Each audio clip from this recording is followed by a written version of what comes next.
Okay, so Bleacher Report giving me my content for the offseason again. Top 10 young cores. Shout out to Zach Buckley. And number 10, we've got the Houston Rockets. I'm assuming this is a lot of Jalen Green. Jalen Green, KPJ, KJ Martin, Sengun, and I don't know a lot about these last two guys. Jalen Green, of course, we know the potential with him as a shot creator. We already saw it in Summer League a little bit. Kevin Porter Jr. My question with KPJ is he going to lean into being more of a scorer or a passer? Because we've seen him be able to do both and, break down guys off the dribble and play in the pick and roll and all that. KJ Martin, I'll admit I don't know a whole lot. Sengun, I mean, we saw Sengun in Summer League as a guy who can be crafty around the rim, and if you dump it down to him in the post, he can actually make something happen himself. My question is just how much playing time are we going to see out of Sengun right away? Jalen Green obviously going to play a lot, KPJ a decent amount. Now, given that Houston's number 10, who got snubbed? I imagine OKC probably not in. Do we think the Pistons are going to get in? Cleveland? The Knicks at number 9. So RJ, look, I love RJ. I think he's still the most important guy on the Knicks. He was already good as a passer and getting to the basket early on. The spacing has opened up a bit. The three-point shooting was great last year. We'll see if he does more off the dribble. Mitchell Robinson is their own Clint Capella, even if he's probably not as fundamentally strong as Capella, but I mean, the physical profile is there, the rim protection. It's not up to Capella's level, but it's still pretty damn good. Quickly, the three-point shooting, the floater. He's a good passer already. Obi, if he can get rolling to the rim, I think that's huge. With these two guys, we'll see. But I'm starting to think the Pistons are not going to be here, even with Cade Cunningham. Number 8, Charlotte. Well, obviously, LaMelo's good. I think the only thing with LaMelo is just being more sure of himself when he's attacking the rim and not freaking out and doing some weird floater or passing out of a shot or avoiding contact too much. I think Miles Bridges playing full-time 4 or small ball 5, whatever it was, helps him out a lot. It also helped that he just got better from 3 last season. He was great in transition. PJ Washington, he seems like he's got maybe a little more offense to him than Bridges does. Speaking of offense, Book Knight is apparently a shot creator. Okay, it's safe to say Cade Cunningham did not make the cut. And that's not just Cade, it's him, Sadiq Bey, Isaiah Stewart. But anyway, for Dallas, I mean, yeah, it's Luka. Nobody else here is too exciting. Like Moses Brown, OKC fans were not too hyped on him. He can grab rebounds, don't know about much else. In theory, Tyrell Terry can be a guard, not the biggest guard, but somebody who can make tough shots off the dribble. And then Josh Green is hopefully a 3-and-D guy, but it's mainly just Luka, and that's just kind of it. And number 6, it's Denver. Jamal Murray and MPJ, of course. I mean, with MPJ, he's probably going to have more ball handling duties now with Murray missing most of this next season.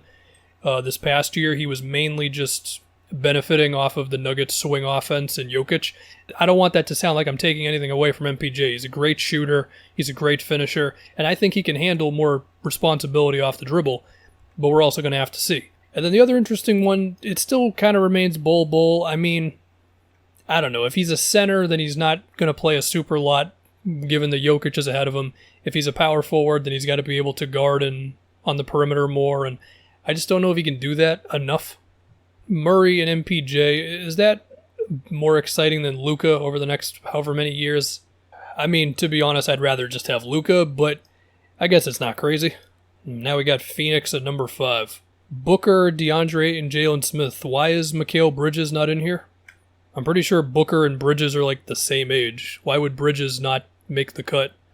I'm going to consider Mikal Bridges to be in here, in which case, well, we'll have to see the rest. I mean, Ayton, we saw him play amazing in the playoffs and match Jokic and AD in production, and we saw him get the ball a little bit more in the post against the Clippers, and I think that's the big question moving forward, is just how much are they going to look Ayton's way for post-ups or simply just him roll into the basket. But he was great. Booker, the only thing Booker needs to work on is like threes off the dribble, pretty much. You could say defense as well, but Phoenix was a great defensive team, and also that had a lot to do with DeAndre Ayton. He's gotten so much better there. But again, I'm considering Mikal Bridges to be in here, and so let's see who's ahead. The Grizzlies. So, Ja Morant, Jaren Jackson, Desmond Bane, super muscular 3-and-D guy, DeAnthony Melton, good two-way hybrid guard, Xavier Tillman, Kind of similar to Isaiah Stewart on the Pistons, plays super duper hard as a big guy. Zaire Williams, no clue. But if I'm going to consider Mikal Bridges to be part of the Phoenix one, then I would put them over the Grizzlies. And that's nothing against the Grizzlies. It's just, look, I think Devin Booker's better than Ja Morant right now. I think Ja still needs to get better from 3. And Jaren Jackson, I mean, look, the 3-point shooting is great. Honestly, his offense is pretty damn awesome. Can he just hang with the big guys of the NBA? Does he have to get bigger? And also just stop fouling so much. Because we see the defensive versatility. Like, there's moments when he switches or brings help, and he looks really good, but that's not everything. But I would still put the Suns above them. Number 3, the Pelicans. So this one's tough, because, obviously Zion and Ingram, great. Nickeil Alexander-Walker and Kyra Lewis, we'll see, with a suddenly pretty open backcourt. Satoransky's there as well, with Devontae Graham, but I think it's kind of open. And then Jackson Hayes, they're hoping he can be a Clint Capella type of big guy. We'll see. Zion and Ingram need to get better as passers and defenders, even if Ingram was that a bit more with the Lakers, mainly the defense.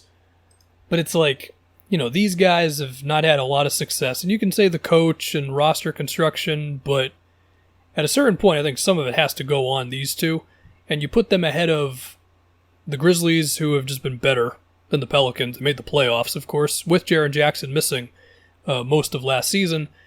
And then the Suns, who, once again, I'm including Mikal Bridges. So I think I would put Phoenix above the Grizzlies and above the Pelicans as well. Even if I believe Zion is at least the second best player. Like, who's better, Devin Booker or Zion? I guess it's arguable.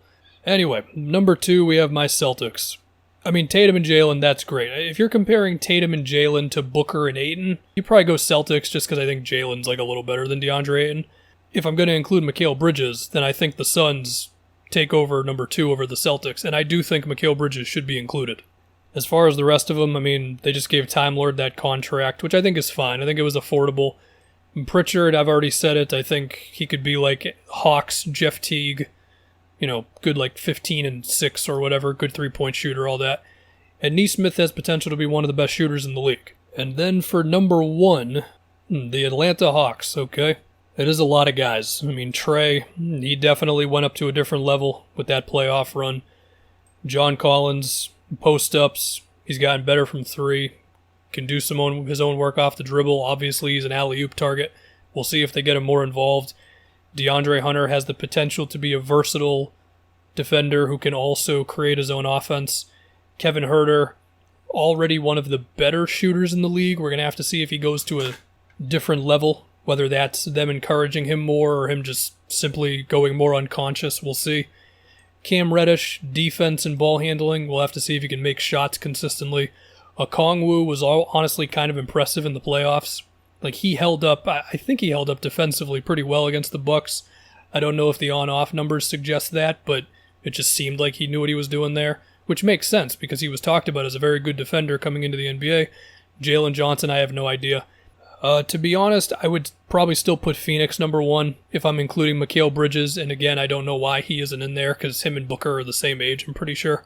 I think Atlanta number 1 is fair, but I still don't know why Bridges wasn't there for the Suns. So to me, the Suns are number 1 if you include Mikal.